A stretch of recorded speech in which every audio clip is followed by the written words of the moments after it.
you've said publicly that you view Israel as this is your quote, an enemy of the United States, I guess because of Israel's, in your view, luring the United States into Middle Eastern conflicts. And I think you said something like sending, American boys or Americans to fight for Israel or fight in Middle Eastern conflicts. And I guess I'd ask you, do you view Israel as an enemy of the United States? I don't view Israel as an enemy. Okay, so let me just, we'll get right into the Israel stuff, but I just got to say real quick that Daryl's absolutely right in his message that he sent there. And for Alex to even pretend like, I think it's cool that you, at least at some point in this debate, admitted like, okay, yeah, if you hadn't come at me like that, this probably would have been a different conversation. But you also got to acknowledge, dude, like me and Daryl are friends, and you're coming at me, accusing me of being a Holocaust denier. And then the only thing you have to back it up is that I'm a Holocaust denier because I said he wasn't a Holocaust denier. And then for you to go like, oh, look at the tweet thread, it was totally like an honest question. Like, come on, dude, you weren't having an honest conversation. In the same way that if I started a conversation with someone else, let's say someone like you, Rav, let's say it was Rav, who was someone who was defending Alex Berenson through COVID, and then I went, I went, hey, Rav, you're a fucking racist. And Rav goes, what do you mean I'm a racist? And I go, you're a racist because you defend Alex Berenson, who's talking about the lab leak theory, and that's racist. And then off of that conversation, I go, hey, Alex, do you condemn racism, blah, blah, blah.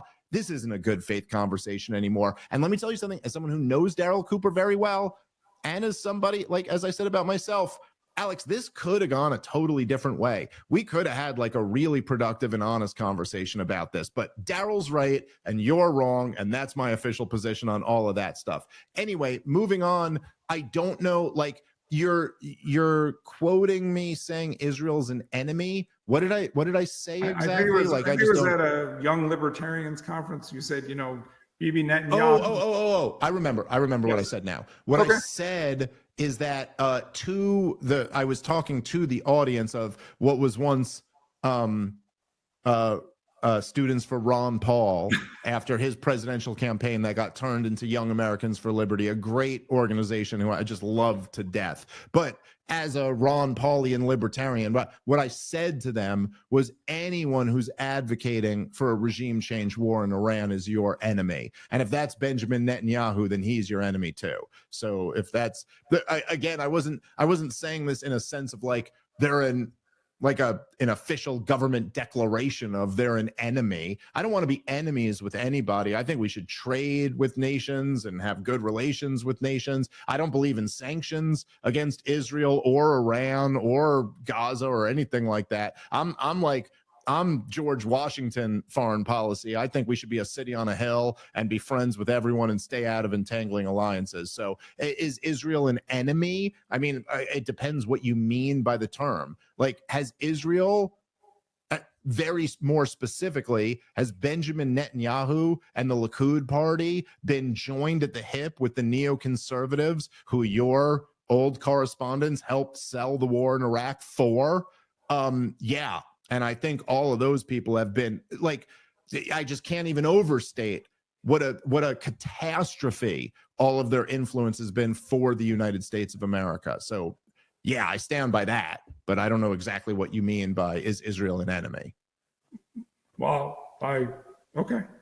I mean, do you disagree with anything I said there, or fight with me? I actually don't disagree very much with what you said there. No, there you go. All right. So when it actually comes down to my views, yeah, what can you say about that? I mean, look, dude, I know I'm giving you a hard time, and it's really only, honestly, again, it's just because you came out doing what I consider to be really low down, kind of scummy tactics, whether it's pinning the tweet, calling me a Holocaust denier, or even opening this debate with the Richard Spencer clip. I just find that to be really like beneath you. But reason I'm only giving you, that's something you did though. I mean, yeah, I know. We can agree it was a joke. Okay.